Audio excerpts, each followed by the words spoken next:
medidas de utilidade, elas vieram, como eu tinha falado antes, da área da economia, né? Então, elas vieram da teoria da utilidade, que foi desenvolvida por um matemático e um economista, e ela tenta entender como um indivíduo racional tomaria decisões sobre incertezas. É o que a gente chama de teoria da utilidade esperada. Então, nada mais é do que uma expressão da preferência de uma pessoa quando ela está fazendo escolhas para a vida dela. Então, quanto mais preferido é um desfecho, maior é a utilidade associada a ele. Vamos pensar quando a gente faz escolhas, né? Por exemplo, quando a gente está pensando onde é que a gente vai passar as férias, a gente poderia pensar, por exemplo, quero ir para as Ilhas Seychelles. Não, mas eu tenho também a opção de ir para Nova York. E quando a gente está comparando, por exemplo, esses dois lugares, a gente leva em conta vários atributos, né? Tem muitas variáveis que a gente usa para tomar a decisão. Quer dizer, a gente pensa no tempo, se o tempo, né, a meteorologia do lugar que a gente vai é uma época boa para ir, se é uma época de chuva, imagina as Ilhas Seychelles chovendo o tempo todo, ou se a gente vai para Nova York, é uma época que pode dar aquelas nevascas horríveis que a gente não consegue nem sair do hotel. E será que as Ilhas Seychelles é muito longe, a passagem vai ser muito cara? Já Nova York é um pouco mais perto, eu chego mais rápido e a passagem é um pouco mais barata. Nas Ilhas Seychelles, eu não tenho nenhum amigo para visitar, já Nova York eu tenho. Então, são várias variáveis e atributos, enfim, componentes que a gente utiliza para acabar na nossa decisão final. E aí vamos transferir um pouco isso para esse universo que a gente está olhando aqui na aula e pensar que medida de utilidade sempre implica algo semelhante, tá? Aqui eu fiz um paralelo para vocês entenderem melhor.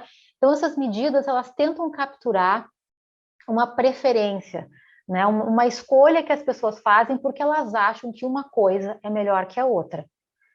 Então, transferindo isso para a área da saúde, né? Vamos dizer que uma pessoa vivesse 20 anos em hemodiálise. Será que ela trocaria por 8 anos em saúde perfeita? Então, aí também ela pensaria em vários aspectos para tomar essa decisão e também implica uma escolha, implica uma preferência dessa pessoa. Um outro tipo, né, de escolha, assim, se eu tivesse que viver 20 anos em hemodiálise, será que eu aceitaria um tratamento para me tirar da hemodiálise que tivesse 20% de chance de me devolver a saúde perfeita e 80% de chance de morrer? Será que eu toparia essa aposta ou eu preferia não fazer esse tratamento e ficar ali fazendo hemodiálise? Então, tudo isso são escolhas que as pessoas pensam diferentes. Eu acho que se cada um de vocês fosse perguntar isso, cada um de vocês ia dizer uma coisa e ia me dizer os argumentos para ter escolhido isso. Mas eu estou trazendo esses exemplos para vocês entenderem que isso é o que está por trás do conceito dos instrumentos de qualidade de vida para análises econômicas, que são as medidas de utilidade. Tá? Então, elas sempre implicam numa escolha, numa preferência, aonde eu penso em vários aspectos para tomar a minha decisão final. Essas medidas, elas têm que ter algumas características para que elas possam ser utilizadas em análises econômicas, tá? Então, elas têm que ser um score único, e aí, por isso, é que não dá para utilizar o SF36 como medida para análise econômica, porque vocês lembram lá naquela tabela que eram vários scores em vários domínios. O SF36 não tem um score único, é errado, pessoal, até talvez vocês possam ter visto isso, eu já vi algumas vezes as pessoas somarem e fazerem um score único, e isso é metodologicamente inadequado. O instrumento não é feito para ser descrito dessa maneira, ele é feito para ser descrito em domínios separados, tá? E aqueles domínios não têm uma ponderação, né, para dizer assim, se a saúde mental é mais importante que a saúde física para aquela pessoa.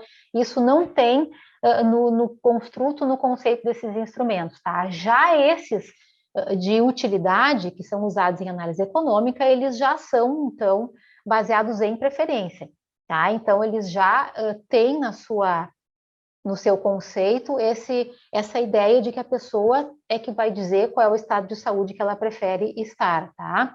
Então, ele tem que ser um score único, ele tem que ser baseado em preferência, e a escala na qual ele é medido é convencional, é sempre entre 0 e 1, onde 0 representaria a morte, que é o estado de estar morto, e 1 representaria, então, o estado de saúde perfeita.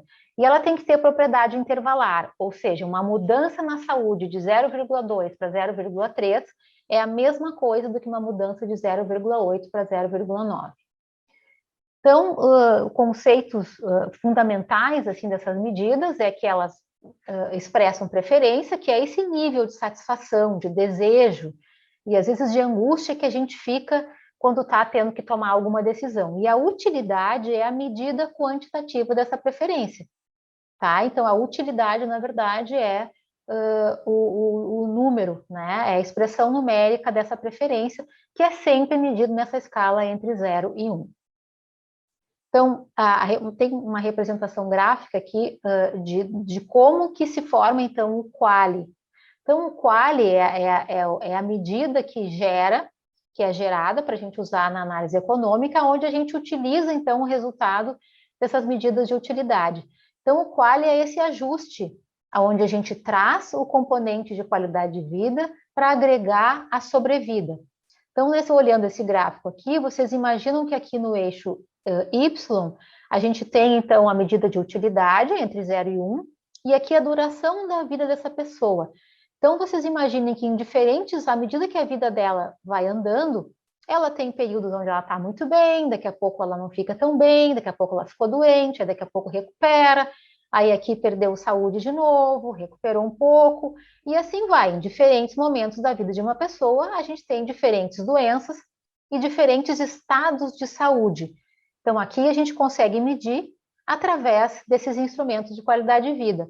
Então, a área sobre a curva aqui representa, né, os quales desses anos de vida aqui dessa pessoa que em diferentes momentos teve diferentes situações e doenças e estados de saúde diversos.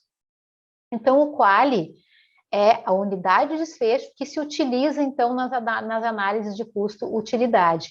O quali agrega quantidade e qualidade de vida nessa única medida, ajustando, então, aqueles anos de vida pela qualidade. E ela permite, então, essa comparação por ser o mesmo conceito e a mesma medida de desfecho.